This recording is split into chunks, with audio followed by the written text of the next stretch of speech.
जम्मू कश्मीर में आतंक फन फैलाने की कोशिशें लगातार कर रहा है। घाटी में दहशत फैलाने के लिए पाकिस्तान आतंकियों को भेज रहा है। घुसपैठ में आतंकियों की लगातार मदद भी करता है, लेकिन सेना हर पाकिस्तानी आतंकवादी का हिसाब कर रही है। घुसपैठ की कोशिश कर रहे आतंकियों की कब्र एलओसी पर ही खोद दी जा रही है। आज भी सेना ने कुपवाड़ा के मार्शल सेक्टर में एक आतंकी को ढेर कर दिया, जो पाकिस्तानी बॉर्डर एक्शन टीम की मदद से यानी कि बैट की मदद से हिंदुस्तान की सरजमी में घुसपैठ की कोशिश कर रहा था।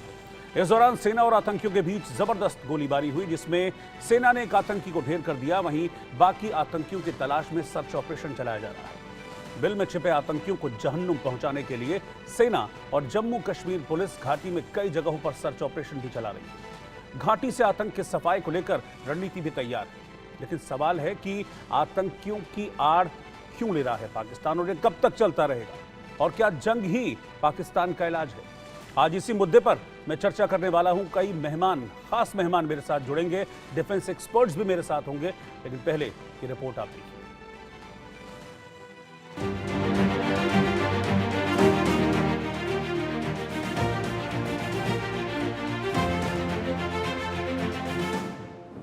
आतंक का फन कुचलने के लिए सेना एक्शन मोड में आ गई। जम्मू कश्मीर के जंगलों में छिपे आतंकियों की तलाश तेज हो गई। सेना चप्पा चप्पा तलाशने लगी और एलओसी जहां से घुसपैठ की कोशिश हो रही थी, आज वहां पर बड़ा एक्शन हुआ। कुपवाड़ा के माछिल सेक्टर में सेना ने एक पाकिस्तानी आतंकी को मार गिराया। ये आतंकी माछिल सेक्टर से घुसपैठ की कोशिश कर रहा था और घुसपैठ में आतंकी की मदद कर रही थी पाकिस्तान बॉर्डर एक्शन टीम, लेकिन सेना ने पाकिस्तानियों के नापाक मंसूबे कामयाब नहीं होने दिए। उत्तरी कश्मीर के कुपवाड़ा के मत्सल सेक्टर से एक बड़ी खबर आ रही है, जहां पर बैट एक्शन टीम यानी बॉर्डर एक्शन टीम की एक बड़ी साजिश को भारतीय सेना के जवानों ने नाकाम बना दिया। आपको बता दें, सेना के 5 जवान भी इसमें गंभीर तौर पर घायल हुए, जिनमें से एक की मौत हुई है और फिलहाल इस पर जो है एक आतंकी को ढेर किया गया है। कुपवाड़ा के मत्सल सेक्टर जो कि सीमावर्ती इलाके है, यहाँ से लगातार कई दिनों से घुसपैठ की कोशिश की जा रही थी और इन सीमावर्ती इलाकों में सुरक्षा बलों के जवान हमेशा अलर्ट रहते हैं। और अगर अभी की बात करें तो इन सीमावर्ती इलाकों में 2 जगहों पर कुपवाड़ा के लोलाब और मत्सल सेक्टर में अभी भी मुठभेड़ चल रही है। घाटी से आतंक के सफाई के लिए सबसे बड़ा ऑपरेशन चल रहा है। आतंक के अंत के लिए सेना ने जम्मू से लेकर कश्मीर तक एक बार फिर ऑपरेशन सर्प विनाश चलाया है, जिसमें जंगल में छिपे आतंकियों की तलाश जम्मू कश्मीर पुलिस और सेना दोनों कर रही हैं। आतंकियों के 48 ठिकाने चिन्हित किए गए हैं। ऑपरेशन में हेलीकॉप्टर और ड्रोन का इस्तेमाल हो रहा है। ऑपरेशन में स्निप डॉग यूनिट को भी शामिल किया गया है। सेना का मकसद सिर्फ एक है, घाटी से आतंक का अंत, और इसके लिए सेना और जम्मू कश्मीर पुलिस ने पूरी ताकत झोंक दी है। जम्मू कश्मीर पुलिस ने डेसा के ऊपरी इलाकों में छिपे आतंकियों के स्केच जारी किए हैं। बताया जा रहा है आतंकी डोडा के ऊपरी इलाके में छिपे हैं। ये आतंकी डेसा में हुए आतंकी हमले में शामिल थे। जम्मू कश्मीर पुलिस ने आतंकियों की सूचना देने पर 5-5 लाख रुपए के इनाम का भी ऐलान किया है। ये आतंकी सरहद पार से घुसपैठ कर घाटी में दाखिल हुए थे और घुसपैठ में पाकिस्तानी सेना ने इसकी मदद की थी इनकी मदद की थी। साफ है कि पाकिस्तान आमने सामने की जंग नहीं लड़ सकता। यही वजह है कि वो प्रॉक्सी वॉर की कोशिश कर रहा है। पाकिस्तान ने अपने इतिहास से कुछ नहीं सीखा है। वो आतंकवाद के सहारे, प्रॉक्सी वॉर के सहारे अपने आप को प्रासंगिक बनाए रखने का प्रयास कर रहा है। आतंकवाद को हमारे जाबाज पूरी ताकत से कुचलेंगे। दुश्मन को मुंहतोड़ जवाब दिया जाएगा। प्रधानमंत्री मोदी ने आतंकिस्तान को आखिरी अल्टीमेटम दे दिया है। जम्मू कश्मीर से आतंकवाद को खत्म करने का प्रण ले लिया है। संदेश साफ है कि आतंकी हर हाल में कुचले जाएंगे। अब न आतंकी बचेंगे और न ही आतंक के आका।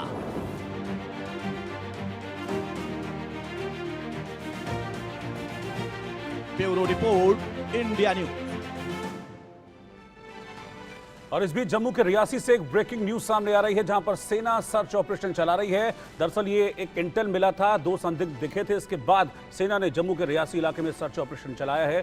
पुलिस भी है, साथ ही सेना भी है। एक जॉइंट सर्च ऑपरेशन सेना और पुलिस का इस वक्त जम्मू के रियासी में चल रहा है।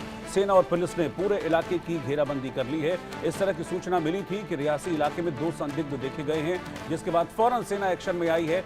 सेना के साथ जम्मू कश्मीर पुलिस भी है और सेना और जम्मू कश्मीर पुलिस के इस जॉइंट ऑपरेशन के तहत रियासी के चप्पे चप्पे को ये जॉइंट टीम इस वक्त खंगाल रही है। पूरे इलाके की घेराबंदी कर ली है। घेराबंदी इसलिए ताकि इस सर्च ऑपरेशन के दौरान जो संदिग्ध दिखे हैं वो कहीं ऐसा ना हो कि यहां से निकलकर भाग जाएं। इसीलिए पूरे इलाके को पहले घेर लिया गया है ताकि कोई भी इस इलाके से बाहर ना निकल पाए।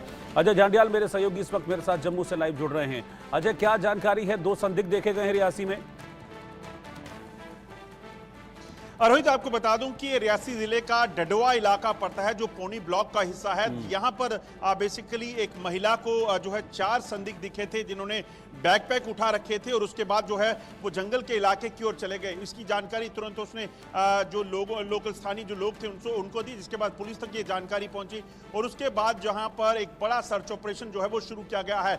रियासी जिला का पौनी ब्लॉक वही इलाका है जहां पर कुछ दिनों पहले जो है वो एक आतंकी हमला हुआ था एक यात्री बस पर, जिसमें 9 श्रद्धालुओं की मौत हो गई थी और 33 लोग घायल हो गए थे। और उसी के बाद से लगातार ये आतंकी जो है अलग अलग लोकेशंस पर जो है वो ट्रेस हुए थे, जिसके बाद जो है सुरक्षा बलों के ऑपरेशन जो है उनमें चल रहे हैं। आपको ये भी बता दें कि लोगों को जब संदिग्ध दिखे हैं उसके बाद इस चीज की लोगों को आशंका है कि कहीं ये आतंकी इसी जंगल के इलाके में छुपे होंगे और किसी और वारदात को अंजाम देंगे, तो कहीं उनको नुकसान जो है वो ना उठाना पड़े। इसीलिए सुरक्षा बलों को जल्द से जल्द इनकी धरपकड़ या इनको ट्रेस करना चाहिए और इनको मार गिराना चाहिए। उसी को लेकर जो है इस वक्त कवायद चल रही है। और खास तौर पे अगर आप देखें तो रियासी में जब यात्री बस पर हमला हुआ उसके बाद से लगातार इस तरह की आशंका सुरक्षा बलों को है, क्योंकि अभी तक आतंकी जिन्होंने हमला किया था वो मारे नहीं गए हैं। इस चीज की आशंका बनी हुई है कि किसी और आतंकी हमले को आतंकी ये अंजाम ना दे दें।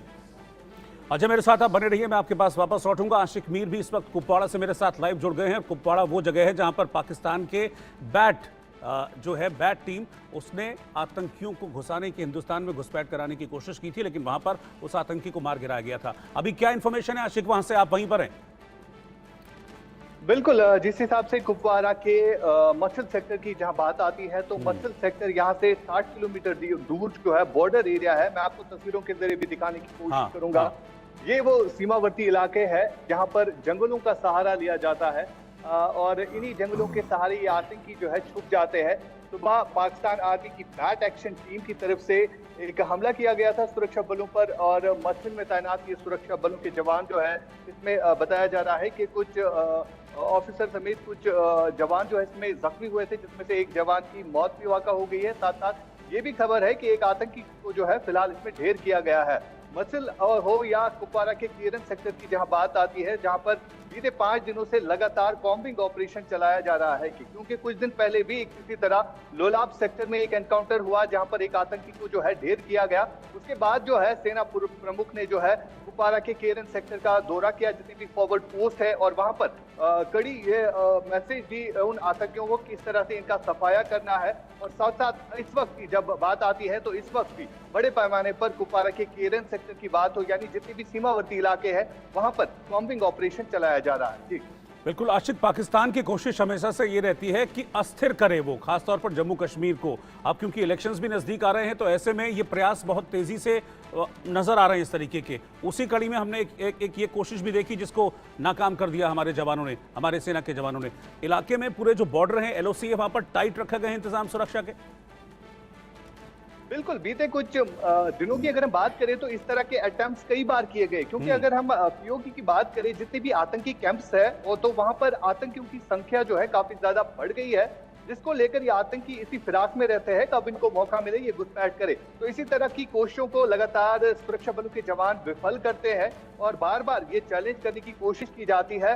और आज भी जो है अब इसमें साफ तौर पर ये दिख रहा है कि पाकिस्तान आर्मी का हाथ किस तरह से होता है जब भी इंफिल्ट्रेशन अटेम्प्ट किया जाता है। और आज भी बैट यानी बॉर्डर एक्शन टीम, जो कि एसएसजी कमांडोज होते हैं पाक आर्मी की, उनकी तरफ से एक एक्शन किया गया, जिसमें फिलहाल सेना के कुछ जवान भी जो है घायल हुए, जिनमें से एक की मौत वाक़ा हो गई है। सबसे बड़ी बात यहाँ पर यह है कि एक आतंकी को जो है इसमें ढेर किया गया है, इससे भारी मिकदार में असला और गोला बारूद भी बरामद हुआ है। फिलहाल कुपवारा के जंगलों में इस वक्त बड़े पैमाने पर पैरा कमांडोज को उतारा गया है और फिलहाल बड़े ऑपरेशन यहाँ पर चल रहे हैं। जी ठीक है, आपका दोनों का शुक्रिया अजय और आशिक, आप दोनों का शुक्रिया इस पूरी जानकारी के लिए।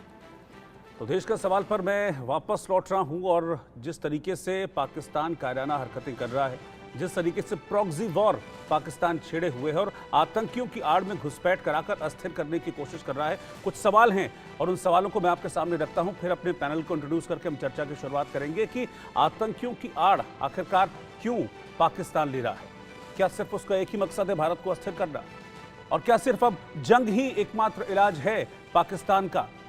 पाकिस्तान के खिलाफ जंग हो, उसे नेस्तनाबूद किया जाए, तभी क्या आतंक पर लगाम लगेगी? पाकिस्तान पर सर्जिकल स्ट्राइक अगर अब नहीं तो कब होगी? हालांकि प्रधानमंत्री नरेंद्र मोदी ने कल करगिल से बड़ा सख्त संदेश दिया था। और एक और सवाल यह है कि घाटी से आतंक का सफाया आखिरकार कब तक होगा? हालांकि हमारी सेना लगातार ऑपरेशन क्लीन चला रही है, ऑपरेशन सर्च चला रही है, कई आतंकी इस दौरान मारे भी गए हैं, लेकिन लगातार पाकिस्तान की तरफ से भी कोशिशें हो रही हैं और वो एलओसी पर घुसपैठ की कोशिशें लगातार करता है, जैसे कि कुपवाड़ा में हुआ। हालांकि एक आतंकी को मार गिराया गया, लेकिन इस दौरान हमने अपना एक जवान भी खोया है। मेरे साथ पूरा पैनल है, मैं पैनल को इंट्रोड्यूस करूंगा, फिर हम चर्चा की शुरुआत करेंगे। भास्कर घोष हैं इस वक्त मेरे साथ, भारतीय जनता पार्टी के नेता हैं इस वक्त पैनल में। तेजा सिंह जी कांग्रेस प्रवक्ता साथ में इस वक्त जुड़ गए हैं। सुशील वकील साहब वरिष्ठ पत्रकार हैं। मेजर जनरल रिटायर्ड सुधाकर जी रक्षा विशेषज्ञ, वो भी साथ में हैं। मेजर जनरल रिटायर्ड अनुज माथुर रक्षा विशेषज्ञ, वो भी इस वक्त मेरे साथ जुड़ गए हैं। आप सभी का बहुत बहुत स्वागत है। लेकिन क्योंकि ये सीधे तौर पर देश की सुरक्षा से जुड़ा हुआ मसला है, तो मेरे साथ दो बहुत सीनियर डिफेंस एक्सपर्ट हैं। सुधाकर जी, सबसे पहले मैं आपके पास आ रहा हूं। प्रधानमंत्री नरेंद्र मोदी ने कड़ा संदेश कल भी दिया था कि हम मुंह तोड़ जवाब देंगे। जिस तरह की प्रॉक्सी वॉर की हरकतें कर रहा है, छद्म युद्ध पाकिस्तान की ओर से किया जाता है और घुसपैठ की कोशिश की जाती है, इनका हम कड़ा जवाब देंगे। लेकिन सवाल यह है कि वो वक्त कब आएगा कड़ा जवाब देने का? एक आतंकी अगर वहां मरा है तो एक जवान भी हमने यहां पर खोया है आज कुपवाड़ा में। रोहित, सबसे पहले नमस्कार, मेरे को पैनलिस्ट को शुभकामनाएं और हमारे दर्शकों को भी शुभकामनाएं। जहां तक आपके सवाल है, ये समय और स्थान, ये दो चीजें होते हैं। ये हमारे इनिशिएटिव, हमारा पहलाव के फेवर में हमेशा रहना चाहिए, और समय कब होगा ये कहना बहुत मुश्किल है जी। कुछ कहते हैं कि ये काफी समय पहले हो जाना था। मैं सिर्फ इतना ही कहूंगा कि हर चीज को सूझबूझ से लेना चाहिए, क्योंकि अगर आप समय देते हैं, दो चार पॉइंट मुद्दों को मैं थोड़ा सा हाईलाइट करना चाहता हूं। अगर पुलवामा एम्बुश के बाद बालाकोट की जवाब थी और उरी के बाद सर्जिकल स्ट्राइक थी, तो क्या ये दोनों चीजों से पाकिस्तान को हमारा हिंदुस्तान के एक्शन से डिटरेंस साबित नहीं हो पाया क्या? अगर नहीं हुआ है तो क्या ऐसा चीज है जिससे उसको हम डिटर कर सकते हैं, प्रॉक्सी वॉर को उससे बंद करा सकते हैं? मेरे नजर के मुताबिक मैं सिर्फ इतना ही कहूंगा कि इसमें एक एक्सटर्नल फैक्टर है, बाहर की मुद्दा है, और एक इंटरनल फैक्टर है। जहां तक एक्सटर्नल फैक्टर है उसमें आईएसआई आ जाता है। आईएसआई के साथ K2 डेस्क, जो लिबरेशन ऑफ बांग्लादेश के बाद जेल हैक के टाइम में ये एस्टैब्लिश हुआ था, 5 अगस्त 2019 के बाद ये हाइपर एक्टिव हो गया है। और सबूत काफी सारे मिलेंगे, जिसमें United front work department, China का एक है मैजिक वेपन उसको कहते हैं, इसके जरिए आईएसआई को लगातार सपोर्ट किया जा, फाइनेंशियल सपोर्ट किया जा रहा है। और उसके बाद उनके जो टेररिस्ट ग्रुप है, अलग अलग तंजीम है, ये भी रिपोर्ट आ रहा है, काफी ठोस सबूत आ रहे हैं कि अपने पहचान को बचाने के लिए ये सब एकजुट मिलके, मर्ज होके लॉन्च पैड की तरह इकट्ठा जा रहे हैं, इन्फिल्ट्रेशन हो रहा है। और नेक्स्ट पॉइंट ये है कि जो सीज फायर 1 फरवरी 2021 से पाकिस्तान और हिंदुस्तान के बीच में आपसी समझाव की वजह से ये एक फॉलो किया जा रहा था, इंप्लीमेंट किया जा रहा था, इसको वो नकारा करना शुरू कर दिया है। तो ऐसा सारे एक्सटर्नल फैक्टर के बैकग्राउंड साथ अगर आप देखेंगे, सबसे पहला चीज है कि हिंदुस्तान को क्या रोक रहा है ये सीज फायर को विड्रॉ करने के लिए? हिंदुस्तान को क्या रोक रहा है कि अगर वो सीज फायर को नहीं मानते हैं, क्या हम सबूत की इंतजार कर रहे हैं? क्या हम सीज फायर अगर जैसे वो वायलेट कर रहे हैं? क्योंकि सर वो तो पाकिस्तान तो बार बार सीज फायर का उल्लंघन करता है। हमने ये कई बार देखा, जितनी बार बात होती है उतनी बार मैं वही सीज फायर बात का कह रहा उल्लंघन हूं पाकिस्तान की तरफ से फायर होता है। अगर वो कर रहे हैं वायलेट, तो हिंदुस्तान क्यों ना हम सीज फायर को इसी तरह मुंह तोड़ जवाब दें। नंबर एक। नंबर दो, आईएसआई को अभी तक हिंदुस्तान क्यों नहीं बैन कर रहा है, K2 देश को क्यों नहीं बैन कर रहा है। और अभी आ जाइए इंटरनल स्टेबिलिटी के बाद, क्योंकि अभी इलेक्शन काफी नजदीक आते जा रही है, क्योंकि टूरिस्ट फुटफॉल पिछले साल 2.11 करोड़ हो चुका है, इस साल करीब 1.5 मिलियन से ज्यादा होने लग, उससे ज्यादा फिगर है। अभी हमारा अमरनाथ यात्रा काफी जोरदार चल रहा है, बहुत सारे भक्त जो है वहां जा रहे हैं दर्शन के लिए। वैष्णो देवी का टूरिस्ट नंबर बढ़ती जा रही है, इकोनॉमिक एक्टिविटी बढ़ती जा रही है। आर्टिकल 370 जब से एब्रोगेट किया गया है, ना ये पाकिस्तान ना चाइना को ये अच्छी तरह हजम हुआ है। इसके साथ और भी है जो एक्सटर्नल फैक्टर, अभी हमारे पास सबूत ठोस नहीं है, लेकिन मैं कभी डिस्काउंट करने के लिए तैयार नहीं हूं कि अमेरिका का हाथ इसमें नहीं है। इन सारे चीजों को मद्देनजर रखते हुए हमें बिल्कुल अपना बेल्ट टाइट करना चाहिए, इलेक्शन को सही तरीके से सही समय पे उसको कंडक्ट करना चाहिए, और हमारे जो टूरिस्ट फुटबॉल बढ़ती जा रही है, इकोनॉमिक एक्टिविटी बढ़ती जा रही है, इसके ऊपर हमें ध्यान देना चाहिए। Plus south of Pir Panjal ranges की तरह सीआई और सिटी ग्रिड फोर्सेस कैसे रीबैलेंसिंग होंगे, वो जो सर्विस में है अपना दिमाग लगा के इसको रिस्ट्रक्चरिंग, रीबैलेंसिंग, रीडिप्लॉयमेंट होना चाहिए, ताकि सिटी सीआई ग्रिड ये इफेक्टिव हो, इंटेलिजेंस वहां से पैदा होना चाहिए, सर्जिकल ऑपरेशन जल्दी से जल्दी स्टार्ट हो, socio economic activity Poonch, Rajouri, Reasi, Kathua इस तरफ जो नहीं हुआ है इसके ऊपर ध्यान देना चाहिए। होल ऑफ नेशन का अप्रोच ये एक एडॉप्ट करना निहाती समय आ गया है, तब जाके हिंदुस्तान ये कह सकता है कि समय अभी आ गया है। बिल्कुल। हम बालक नहीं, हर थोड़ा सा बिल्कुल, गैप हमारी के सेनाएं साथ तो हमें- जवाब दे ही रही हैं। हमारी सेनाएं तो जो पाकिस्तान हरकत हिमाकत कर रहा है उसका जवाब दे ही रही हैं। लेकिन इंपॉर्टेंट चीज ये भी है भास्कर घोष जी कि कूटनीतिक स्तर पर भी पाकिस्तान को चोट देनी है, उसको मारना है कूटनीतिक स्तर पर भी। उस कूटनीतिक स्तर पर क्या कर रही है सरकार? उसको हर तरफ से कमजोर करना होगा। पैनलिस्ट को, हाँ, मैं अपना पैनलिस्ट को धन्यवाद देते हुए मैं शुरू करता हूं कि कूटनीतिक दो स्तर है। डबल डिप्लोमेसी का जो अभी दौर चल रहा है, युग चल रहा है, इसमें द मोस्ट इंपॉर्टेंट कि आपका इंटरनल सिक्योरिटी सिस्टम्स और आपका जो diplomatic proceedings into international forums, वो दो ही चल रहे हैं। आप देखिए हमारे विदेश मंत्री जयशंकर जी बार बार यूएन में जाकर के प्रेजेंटेशन दे रहे हैं और यूएन में जाकर के साफ बोल रहे हैं कि Pakistan should be declared as a terrorist country. ये हमारी मांग है, और पाकिस्तान का सबसे बड़ा एक्सपोर्ट इज टेररिस्ट। ये बार बार हमने मांग किया, यूएन के पटल पे मांग किया, लेकिन अभी तक चाइना वेटो देता गया इसके ऊपर, और इसीलिए ये चीज को इंटरनेशनल फोरम ने एक्सेप्ट नहीं कर रहा है। लेकिन मैं आपको, सारे दर्शकों को और आपको पैनलिस्ट को मैं 2-3 फिगर देना चाहता हूं जी। 2004 से 2014 तक जो है ये ऐसा है कि टोटल डेथ हो गया था 2056, वो कम घट करके, ये हमारे स्टैटिस्टिक्स नहीं है, मिनिस्ट्री ऑफ होम अफेयर्स की है, 2056 2056 था, वो घटकर हो गया 377, 82% रिडक्शन हुआ है। सिविलियन 3317 से लेकर 932, टेररिस्ट एक्शन 7327, इससे घट करके 2350, यानी 68%। Security death of the security personnel, हर मौत, हर शहीद की मौत हमारे लिए बहुत ही दर्दनाक है और शर्मनाक भी है, लेकिन फिर भी हमारा रिडक्शन 1261 से लेकर 555 तक हुआ है। इसको जीरो करना इस सरकार का प्रतिबद्ध है। माननीय यशस्वी प्रधानमंत्री कारगिल युद्ध दिवस में बहुत साफ शब्दों में, लफ्ज में उन्होंने कहा है कि zero tolerance to terrorism, zero tolerance. और ये जीरो टॉलरेंस का नीति में हम लोग क्या क्या कर रहे हैं, electronic surveillance system in LOC हम लोग बढ़ा रहे हैं, 3000 एडिशनल सोल्जर डिप्यूट किया गया है, including special forces commandos deployed in Jammu. High level meetings चल रहे हैं इन्वॉल्विंग द सीनियर ऑफिशियल्स, सारे उच्च अधिकारी border force area, border area का, including Punjab police, J and K police, BSF, CRPF, और उसके बाद उनका जो ओजीडब्ल्यू नेटवर्क्स हैं, उस नेटवर्क के ऊपर एनआईए एंड पुलिस प्रहार करके उसको तितर बितर कर रहे हैं।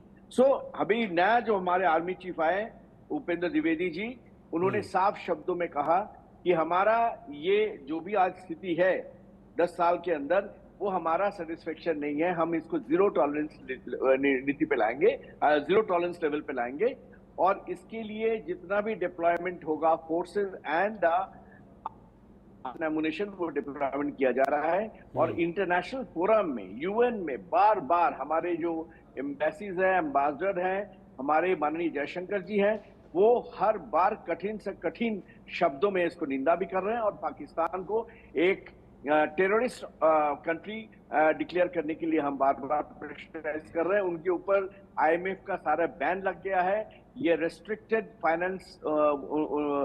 फाइनेंशियल कंट्रीज में आ गए हैं।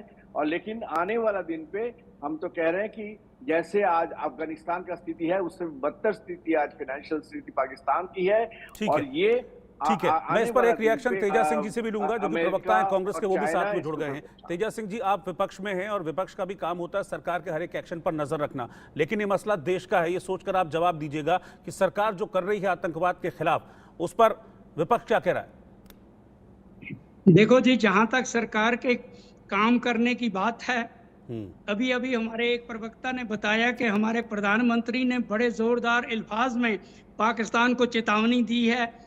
आप ये देखें कि पिछले कुछ अरसे से जम्मू प्रोविंस में जिस किस्म की मिलिटेंसी बढ़ी है और जितने हमारे फौजी जवान मारे गए हैं और जिस दर्दनाक तरीके से उनको मारा गया है, और जब तक इनको सपोर्ट कर पाकिस्तान से सपोर्ट हो रहा है, और मैं खुले लफ्जों में कहूँगा कि यहाँ भी उनको मदद मिल रही है, that is why they are coming even in Jammu province और इन कश्मीर प्रोविंस।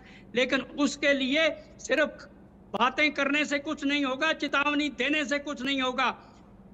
जयशंकर जी सिर्फ जाके पाकिस्तान के खिलाफ वकालत करते हैं कि इनको टेररिस्ट कंट्री करार दो। अगर इंटरनेशनल फोरा पे उसको टेररिस्ट कंट्री करार नहीं दिया जा रहा है, इसका ये मतलब नहीं है हम हाथ पे हाथ धर के रहेंगे। और मैं कहूँगा कि 5 अगस्त 19 के बाद इस मिलिटेंसी में ज़रूरत से ज़्यादा तहाशा इजाफा हुआ है, और उस इजाफे के लिए हमको ज़ोरदार एक्शन करनी पड़ेगी। अब बातों का वक्त नहीं है, अब हमारी गवर्नमेंट को एक्शन करने की ज़रूरत है। और जहाँ तक अपोजिशन की तलक है, ना सिर्फ अपोजिशन गठबंधन बल्कि अपोजिशन का एक एक कार्यकर्ता जिस भी पार्टी का है, वो एक एक कार्यकर्ता हिंदुस्तान की सुरक्षा के लिए गवर्नमेंट के साथ है। लेकिन एक्शन जो करना है वो गवर्नमेंट ने करना है। गवर्नमेंट आगे चले, हम साथ हैं, लेकिन हमें अफसोस है कि हमारे नौजवान बड़ी बेदर्दी के साथ शहीद हो रहे हैं। अगर एक उनका मरता है, घात लगा के वो एक्शन करते हैं, हमारे 5 जवान मारे जाते हैं, हमारे 10 जवान मारे जाते हैं। ये हमारे लिए शर्म की बात है। इतना बड़ा शक्तिशाली देश होने के बावजूद। मैं तेजस सिंह साहब को मैं पूछना चाहता हूं, आप ही का वहां पे जो अलायंस है, अब्दुल्ला, उमर अब्दुल्ला एंड फारूक अब्दुल्ला, मुफ्ती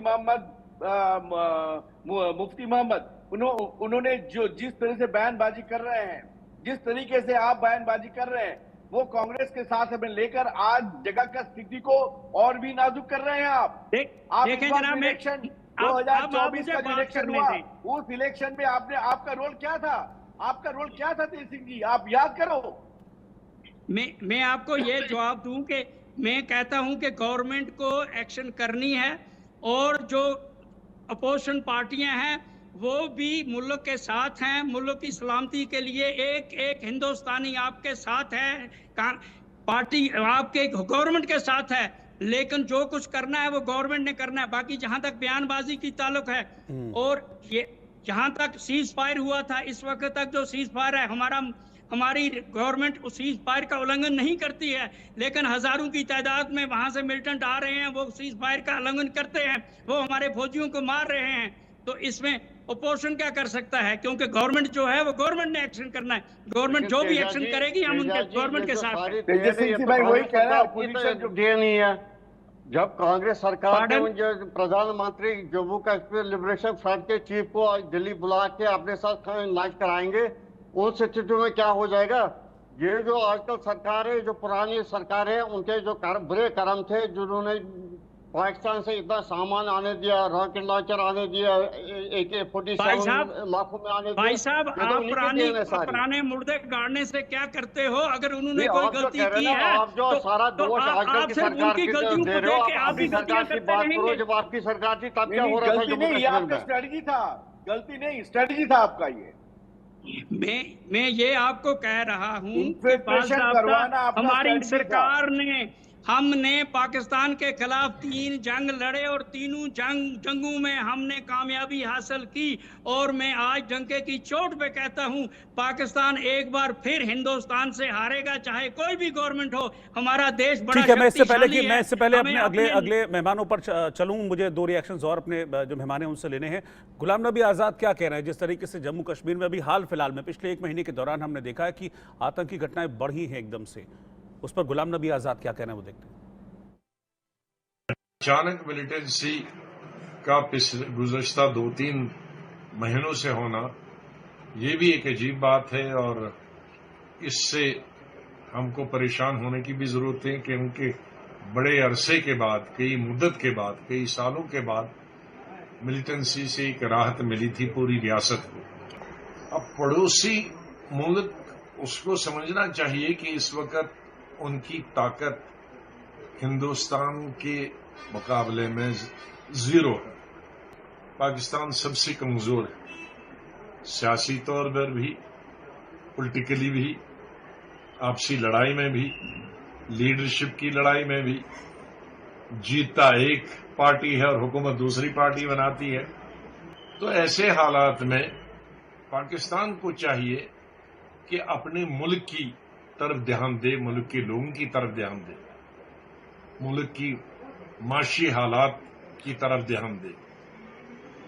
उनके वहां ज्यादा से ज्यादा अनाज पैदा हो, ज्यादा से ज्यादा तेल पैदा हो, दूध पैदा हो। लोगों की बहबूदी के लिए सोचना चाहिए, बजाय कि इधर जम्मू कश्मीर में मिलिटेंट भेजने से।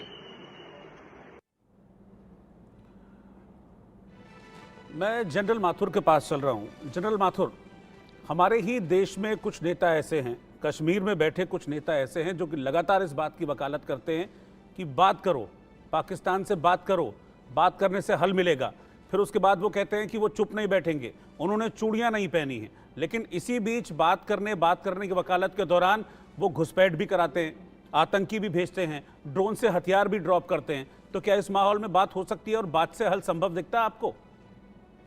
रोहित, सबसे पहले तो मैं ये आपको कहना चाहता हूं कि हम लोग कुछ फैक्ट्स को बिल्कुल सही चैनल के ऊपर आना चाहिए। हजारों इन्फिल्ट्रेशंस हो रहे हैं या आतंकवादी गतिविधियां बहुत ज्यादा बढ़ी हैं, मेरे हिसाब से ये स्टेटमेंट सही नहीं है। ये स्टेटमेंट ना तो सही है और ना ही हमारे इंटरेस्ट में है। हम लोग भटक जाएंगे जो असली मुद्दा है उससे। जहां तक सवाल बातचीत का है, मेरा ये बहुत फर्म मानना है कि बातचीत उस समय हो जब माहौल बातचीत का बना हुआ हो। और आज मेरा ये पर्सनल व्यू है कि आज की तारीख में बातचीत का माहौल नहीं है। लेकिन हमें एक बात समझनी पड़ेगी कि eventually, Rohit please give me time, eventually ये हमको बातचीत से ही इसका मसला इवेंचुअली से हल होगा। लेकिन उसके पहले मिलिटरीली हमको इस अपने आप को पोजीशन ऑफ स्ट्रेंथ में लाना पड़ेगा और अपने आप को बातचीत के लिए सही माहौल बना करके अपनी सरकार को देना पड़ेगा। ताकि और है, आप देखेंगे पिछले 10, 12, 15 सालों में बहुत जबरदस्त यहाँ पर माहौल बना है। अभी सुधाकर जी कह रहे थे कि टूरिज्म बढ़ा है, डेवलपमेंट हो रहा है, सारी एक्टिविटीज हो रही हैं। घाटी में एनिमी टेररिस्ट एक्टिविटी लगभग कंट्रोल में है। आप ये बोल रहे हैं कई वजह है कि जिनकी वजह से जो हो रहा है, ये यहाँ पर एक्टिविटी जम्मू डिवीजन में बढ़ रही है। उसकी कई वजह है, हम कई बार इस बात को डिस्कस कर चुके हैं आपके चैनल पे। लेकिन उन वजहों को हमने देख लिया है, उनको एड्रेस करने की जरूरत है। मेरे 2-3 इश्यूज हैं कि कैसे हम इसको टैकल कर सकते हैं। एक सबसे बड़ा और सबसे इंपॉर्टेंट कारण तरीका होता है टेररिस्ट एक्टिविटीज को डील करने का, पेशेंस। आप इसी के ऊपर ना मिलिट्री पर ना राजनीति सियासत पर दबाव डाल करके कि जल्दी करो, ये करो, वो नहीं है, ये मुझे नहीं लगता कि ये अप्रोच सही रहती है। इसमें जनरल साहब, हमें 33 साल हो गए ये भुगते हुए। आप कितनी देर तक पेशेंस रखेंगे? जब तक हम एक महीने में 12 जवान की बलिदान दे रहे हैं और आप कह रहे हैं पेशेंस रखो। कितनी देर तक रखेगा देश? जानते वो लोग हैं जिनके परिवार वाले शहीद हो जाते हैं। आप पेशेंस की बात करो, उनके परिवार वालों से पूछ लो। रोहित प्लीज यार, दिस इज नॉट। वकील साहब आपकी बात बोलने दीजिए, जनरल साहब को मैं आऊंगा आपके पास फिर। आप उनको, हाँ, उनको अपने पॉइंट्स रखने दीजिए, फिर मैं आपके पास आता हूँ सुशील वकील। आपका मतलब ये, आप पेशेंस का ये मतलब है कि ये सेना डिसाइड करेगी कब, कहां और कैसे क्या एक्शन लेना है। इसमें कोई कांग्रेस, बीजेपी और कोई और दूसरा इसके अंदर उनको दिखावा नहीं करेगा, वो नहीं करेगा। आप ये देखें, पिछले कई समय से रोहित, कई समय से आप देखेंगे कि हमारी टोटल अप्रोच में जबरदस्त चेंज आया है। मैंने देखा है, मैंने भी 40 साल फौज में निकाले हैं, मैंने देखा है वो चेंज, जो माइंडसेट में चेंज आया है। ये बात अभी राजनीति करने की नहीं है, माइंडसेट में चेंज आया है। लोग एक जवान के, सोल्जर के सोच में चेंज आया है। वो किस प्रकार से एक्शन अपने लेवल पे ले सकता है, उसमें बदलाव आया है। इसके ऊपर राजनीति करने की आवश्यकता नहीं है। प्लीज, आज एक गंभीर समस्या को हम डिस्कशन कर रहे हैं और मैं ये बताना चाह रहा हूं कि कोई भी अचानक बहुत तेजी के साथ लिया गया एक्शन आपके लिए गलत साबित हो सकता है। एक्शन हो रहे हैं, सही हो रहे हैं, और आप देखेंगे। लेकिन पता है, लेकिन सर पता है, सवाल यही है कि आखिरकार कब तक? ऐसा तो नहीं है कि हम टेररिज्म के विक्टिम अभी से हैं, बहुत वक्त से टेररिज्म के विक्टिम हैं। और सवाल ये भी एक उठता है ऐसे में, मतलब मेरे जहन में भी उठता है, मुझे लगता है बहुत लोगों के मन में। मुझे कुछ कहना है, कुछ कहना है इस बारे में। हाँ, मैं अपनी बात रख लूं, फिर आप आइए, मैं आ रहा हूं आपके पास। हाँ, और मेरे मन में भी ये सवाल उठता है कि देखिए सर, उनके तो आतंकी मारे जाते हैं, एक आतंकी, दो आतंकी मरता है, फिर वो लोगों को बरगला के और आतंकी तैयार कर लेते हैं। लेकिन हमारा जब नुकसान होता है तो बड़ा नुकसान होता है, हम अपने जवान को खोते हैं। उनके पास आतंकी मरते हैं, हम अपने जवान खोते हैं। सवाल यह कि ये कब तक चलता रहेगा? अब बोलिए, इसका जवाब मैं आप चाहूंगा कि मुझे मिले। मैं कुछ बताऊं? देखिए रोहित जी, रोहित जी, मैं थोड़ा आपको अपने दर्शकों को और अपने पैनलिस्ट को ये बताना चाहता हूं कि हम लोग अभी जो डिस्कशन कर रहे हैं कि आतंकी कैसे मरे, आतंकी के ऊपर कैसे प्रहार किया जाए, वो एक स्ट्रेटेजी बना के गवर्नमेंट ऑफ इंडिया चल रही है। और एक बात है कि डेवलपमेंट जो हो रहे हैं जम्मू कश्मीर में, ये भी बड़ा एक कारण है जो आतंकी गतिविधियां वो बढ़ाने के लिए मजबूर हो गए हैं। क्योंकि हमने देखा कि पंचायत इलेक्शन में कितनी 93% लोग पार्टिसिपेट किए थे वहां का जो वोटिंग हुआ था उसमें, और उसके बाद भी जितने भी इलेक्शन हुई है उस इलेक्शन में बड़ी तादाद में लोग जो वहां के आवाम है, कमन लोग हैं, वो पार्टिसिपेट किए थे। यही बड़ा सिरदर्द बन गया पाकिस्तान का कि अगर वो लोग मेन स्ट्रीम में आ जाएंगे तो युवा, जो बेकार युवा, जो अभी जो जो जो जो इन्वेस्टमेंट किया गया है, मैं पूरा गिनाना तो 1 घंटा चला जाएगा उसमें युवा लोग उसमें भर्ती नहीं हो रहे हैं। जो ये जो स्लीपर सेल चला रहे हैं, जैश ई मोहम्मद बोलिए, लश्कर तैयबा बोलिए, इन लोग अपने लोगों को मोटिवेट नहीं कर पा रहे हैं कि युवा जो कश्मीर का युवा जो है वो ज्वाइन नहीं कर पा रहे हैं। बुरहान हानी उनको मिल नहीं रहा है। ठीक है, यही एक फ्रस्ट्रेशन, यही एक, मैं मानता हूं इस बात को, मैं मानता हूं कि ऐसा हुआ है, आतंकी इस तरह की चीजों में कमी आई है। मैं खुद गया था वहां पर, मैं खुद कश्मीर गया था सर, मैं खुद लाल चौक में गया था, मैंने लाल चौक से शो भी किया था और एक पॉजिटिव वाइब्स मैंने महसूस की थी वहां पर। ऐसा नहीं है, मैंने महसूस किया था इस चीज को, इस चेंज को। पहले बार 70 साल में पहली बार मुहर्रम उन्होंने जिस जश्न तो नहीं कहेंगे, जिस भावना से मुहर्रम के पालन किया गया, ये पहले कभी नहीं लाल चौक में हुआ था। ठीक है, सबसे हाँ, बड़ा आज ठीक है। इंडिया गवर्नमेंट का सबसे मैं सुशील वकील जी के पास चल रहा हूं, वो भी बहुत देर से कुछ कहना चाह रहे हैं, जम्मू कश्मीर की चीजों को बहुत अच्छे से समझते भी हैं। सुशील जी, आप अपना नजरिया आप रखिए, आप बहुत देर से बोलना चाह रहे हैं, माफी चाहूंगा, थोड़ा देर हो गई आपके पास आने में। आप बोलिए, पूरा टाइम दूंगा आपको। देखिए रोहित जी, अभी हमारा जो आज के ये कुपवारा में दोबारा से फिर अटैक हो गया, जून 9 के बाद ये 7वां अटैक है। हमारा ये, हम उस स्थिति में है, हम कितना भी पाकिस्तान को डिप्लोमेटिकली मना दे या सीज फायर करते हैं, उसके बाद भी होता है, लेकिन पाकिस्तान ऐसी चीज है वो कभी सुधरेगी नहीं। आप देख लीजिए, हमने 2 बार इनके ऊपर सर्जिकल स्ट्राइक हुई थी, उसका कोई फायदा नहीं हुआ। अगर आज भी फिर दोबारा सर्जिकल स्ट्राइक करेंगे, 2-3 के जो पाकिस्तान ऑक्युपाइड कश्मीर कैंप से वहां पर कैंप से उनको ज्यादा से ज्यादा उड़ा देंगे। लेकिन समस्या इस चीज की है, जब तक पाकिस्तान कमजोर नहीं पड़ेगा, पाकिस्तान के ऊपर कोई इजरायली टाइप की एक्शन नहीं ली जाएगी, तब तक इसका कोई हल नहीं होना। आज देख लीजिए, आज कुपवारा में आ गए, कुछ दिन के बाद कुठवा साइड से आएंगे, उसके बाद रणवीर सिंहपुरा से आएंगे, कभी आतंकी दुबई से भेज देते हैं, कभी नेपाल से भेज देते हैं। यह सिलसिला जारी रहेगा जब तक यह पाकिस्तान को दौज नहीं किया जाएगा, थोड़ा सा उनको यह सबक नहीं सिखाया जाएगा, ये तो चलता रहेगा। आप देखिए 2 जून और जुलाई में हमने 12 फौजी अपने खो दिए, उनका बलिदान करवाया, फिर 13-14 ये भी सिविलियन मारे गए। ये सिलसिला जारी रहेगा। कल जैसे प्रधानमंत्री ने भी कहा, देखो धोखे से वार करोगे तो कुत्ते की मौत मारे जाओगे, या पाकिस्तान तीसरी सर्जिकल स्ट्राइक चाहता है, या तो कोई एक्शन हो, नहीं तो कहने से कुछ नहीं होना। हम 33 साल से भुगत रहे हैं, 33 साल से हम पाकिस्तान को डिप्लोमेटिक फ्रंट पे भी आ रहे हैं, हर फ्रंट पे आ रहे हैं, लेकिन आज तक कोई चीज नहीं हुआ। आप देख लीजिए, भारत देश पहले से आज आपकी नजर में क्या सही है? आपकी नजर में क्या सही है, मतलब क्या जरूरी है या कहाँ चूक हो रही है? पूरा जबकि उनको कोई सबक नहीं सिखाया कि ये आज कुपवारा में अगर 1 मारा गया या 4 आते, 4 मारे गए जाते, उससे कोई फर्क नहीं पड़ता, क्योंकि पाकिस्तान निकल पड़ा है इसी चीज के लिए भारत को बर्बाद करना है। आज 4 मारे जाएंगे, 10 दिन के बाद फिर वो 8 भेजेंगे, 8 मारे जाएंगे तो फिर 15-16 भेजे जाएंगे। आप देख लीजिए, हमारे देश का इस टाइम जो सारा बल है वो है विकसित भारत पे, लेकिन हमें क्या करना है, अब सुरक्षित भारत पे ज्यादा बल देना चाहिए। ये दुर्भाग्य की बात है कि इस बार डिफेंस का बजट नहीं बढ़ाया नहीं गया। आप देखिए, इस टाइम चाइना और पाकिस्तान इकट्ठे मिलकर इंडिया के खिलाफ काम कर रहा है। चाइना ने पाकिस्तान और कश्मीर में अपने लेटेस्ट राडार, टैंक्स वगैरह, सारे हेलीकॉप्टर्स डाल दिए। इवन जो यहाँ डोडा में जो आतंकी कुछ पकड़े गए पहले भी, उनके पास चाइना का अभी ग्रेनेड्स वगैरह जितना भी चाइना का एम्यूनिशन है, बाइनोक्यूलर्स वगैरह चाइना के मिल रहे हैं। अभी हमें डिफेंस के और ज्यादा ध्यान देना पड़ेगा।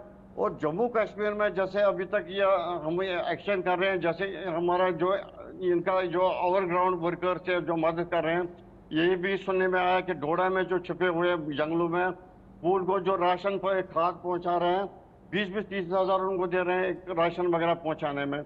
जब तक ये लोकल सपोर्ट भी पूरी तरह से ध्वस्त नहीं किया जाएगा, ये समस्या तब तक होती ही जाए रहेगी।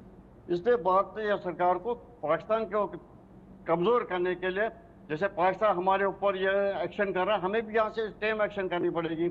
आप देख लीजिए, आज तक 33 साल में जब भी बॉर्डर पे ये हो गया, अपने उन्हें सीज फायर कर दिया, हर बार पाकिस्तान ही उल्लंघन कर रहा है। हम क्या उसके खिलाफ कर रहे हैं? अब जब तेजा सिंह जी कह रहे हैं देखो कोई एक्शन नहीं हो रहा, तेजा सिंह जी को मैं पूछना चाहता हूँ, जब बॉम्बे के होटल पे अटैक हो गया, बॉम्बे के रेलवे स्टेशन पे अटैक हो गया, 160 लोगों की जान गई, जिसमें बहुत सारे नागरिक विदेशी भी थे। अच्छा, एक चीज और है, मैं सुधाकर जी के पास चल रहा हूं। सुधाकर जी, एक चीज और है, क्योंकि मेरी कुछ पाकिस्तानी जर्नलिस्ट से भी बातचीत हुई थी डिबेट के दौरान। अब एक अलग ही चीज निकलकर सामने आ रही है, एक अलग ही टेंजेंट पर वो बात करते हैं। वो कहते हैं कि पाकिस्तान तो खुद टेरर विक्टिम है। क्या सच में ऐसा है? पाकिस्तान टेरर विक्टिम है तो फिर इस तरह की चीजें क्यों होती हैं, या वो क्या दिखाना चाह रहे हैं? बहुत अच्छा मुद्दा आपने उठाया है, मैं बधाई देना चाहता हूं, और सुशील जी को भी बहुत बधाई देना चाह रहा हूं कि ये एक नॉन स्टेट एक्टर, पाकिस्तान का फॉरेन पॉलिसी का एक टूल है, एक इंस्ट्रूमेंट है। और ये 1971 लिबरेशन ऑफ बांग्लादेश के बाद ये जो डीप स्टेट का कॉन्स्टिट्यूशन 1973 को लिखा गया उनका, और 1979 को उन्होंने फॉर्मली एक कॉन्सेप्ट दिया था, जो यूनाइटेड नेशन सिक्योरिटी काउंसिल में जुल्फिकर अली भुट्टो जाके स्टेटमेंट दिया है स्पीच में, ब्लीड इंडिया विद 1000 कट्स। ना bleed with India with 1000 cut कोई एक रात का तो ऑपरेशन नहीं है, या 10 दिन का तो थ्रेट नहीं है, ये लॉन्ग टर्म थ्रेट है। एक लॉन्ग टर्म थ्रेट को सुलझाने का तरीका एक ही होता है, लॉन्ग टर्म सोल्यूशन चाहिए।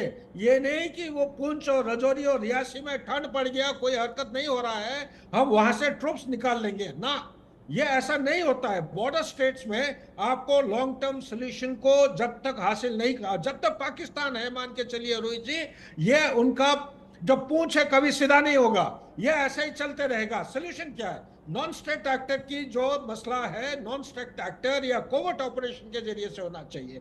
हिंदुस्तान को क्या रोक रहा है कि ईरान और अफगानिस्तान के साथ जो बॉर्डर, जो दुरान लाइन है, इसको बिना सामने आके बहुत सारे मौके हैं, मुद्दे हैं जिनको हम अच्छी तरह अप्लाई करके ये बॉर्डर को एक्टिव कर सकते हैं। नंबर 2, तहरीक तालिबान पाकिस्तान या ये जिहाद जो उनके एक तंजीम है, कुछ बिना करके ये उनका अगर हम उनको इस्तेमाल कर सकते हैं तो ये भी हम हिंदुस्तान के फेवर में काम हो सकता है। बलोची लिबरेशन आर्मी ये भी बिना कुछ किए ये भी कर सकते हैं। Pakistan occupied Jammu Kashmir already unrest हो रहा है। तो ये सारे चीजें मद्देनजर रखते हुए मैं सुझाव 2-3 देना चाहता हूं।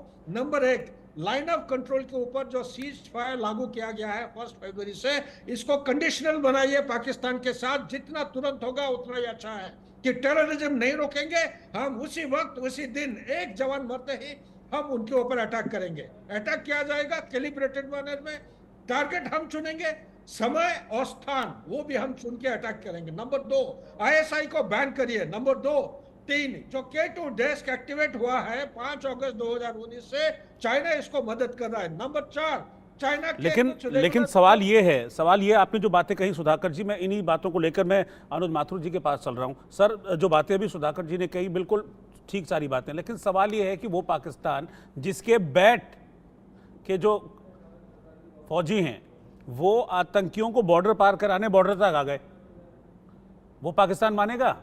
वो पाकिस्तान की सेना जहां पर सिर्फ सेना का हुक्म चलता है वो मानेगी? ये बात कभी नहीं मानेगी। कैसे विश्वास कर लें? बिल्कुल बिल्कुल, आप बिल्कुल सही कह रहे हैं। आप देखिए, क्योंकि सरकार का तो कोई रोल है नहीं वहां पे।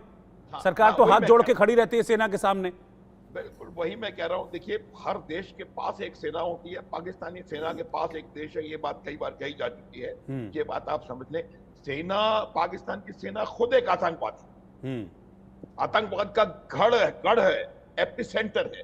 मैं आपको ये बताना चाह रहा हूं कि पाकिस्तान आज की तारीख में एक विदरिंग स्टेट है। आप बिखर रहा है पाकिस्तान, सब तरफ से बिखर रहा है। और जो सुधाकर जी कह रहे हैं वो शायद ऑलरेडी हो रहा है। आप बलूचिस्तान में देखें क्या परिस्थिति है, खैबर पख्तूनख्वा में देखें क्या परिस्थिति है, POK में देखें क्या परिस्थिति है, सिंध में देखें क्या परिस्थिति है, डूरेंट लाइन पे क्या परिस्थिति है, ईरान के साथ क्या स्थिति है। पाकिस्तान आज अपने तमाम लैंड नेबर्स के साथ लड़ाई लड़ रहा है और उनके पास और कोई चारा नहीं है। उनके पास ये अपने जो डिफेंस बजट में उन्होंने इजाफा करवाया है उससे बचने का कोई चारा नहीं है। मैं ये कह रहा हूं कि अगर हम इसको एस्केलेट करते हैं तो क्या हम पाकिस्तान को एक और मौका, एक प्लेटफॉर्म दे रहे हैं जो पहले ही विदर हो रहा है ऑटोमेटिकली। उसको हम एस्केलेट करके, मुझे नहीं लगता कि उनको एक नया प्लेटफॉर्म देने की आवश्यकता है। लेकिन हमें अपना internal counter infiltration grid, counter terror grid, rear area security grid को बहुत सुदृढ़ बनाना पड़ेगा। आपको कहीं लूप होल्स नहीं छोड़ सकते। आपको एक यूनिफाइड कमांड पीर पंजाल के साउथ में बनाना पड़ेगा। आपको इस बात का यकीन करना पड़ेगा जो एजेंसीज वहां पर लगी हुई हैं वो एजेंसीज अपने इंडिविजुअली ऑपरेट ना करें, बल्कि एक सिनर्जाइज तरीके से एक सिंगल कमांड के अंदर वो ऑपरेट करें ताकि उनके कंबाइंड एफर्ट्स को हम निकाल सकें। आप ये देखेंगे कि बहुत जल्द आपको साउथ ऑफ पीर पंजाल एक जबरदस्त एक्टिविटी देखने को मिलेगी। और वो अब हुआ क्या है कि जब से यहाँ से ट्रूप्स निकले हैं, जो ट्रूप्स यहाँ पर होते थे वो उनके कंपनी पोस्ट हुआ करते थे, और वो कंपनी पोस्ट जो होते हैं वो लोकल ह्यूमन इंटेलिजेंस का नर्व सेंटर होते थे। अब अचानक से आपको गलवान में काफी स्ट्रेंथ भेजनी पड़ी, तो सबसे बड़ा नुकसान जो हुआ है वो आपके लोकल जो इंटेलिजेंस अवेलेबिलिटी है ह्यूमन इंटेलिजेंस के मार्फत वो कम हुई है। तो उसकी वजह से उनको आपके दूसरी बात मैं आपको एक और बता देना चाह रहा हूं कि आज की तारीख में जितने भी terrorist south of Pir Panjal हो या नॉर्थ ऑफ पीर पंजाल हो, उनमें एक भी लोकल टेररिस्ट नहीं है। वो तमाम बाहर से आए हुए हैं। तो उनके ऑपरेट करने का तरीका देखिए, वो या तो आर्मी वाले बट स्ट्रेटेजिक एक्शन की जरूरत है पाकिस्तान के अगेंस्ट। उसको हर मोर्चे पर कमजोर किया जाए, तभी इस तरह की घटनाओं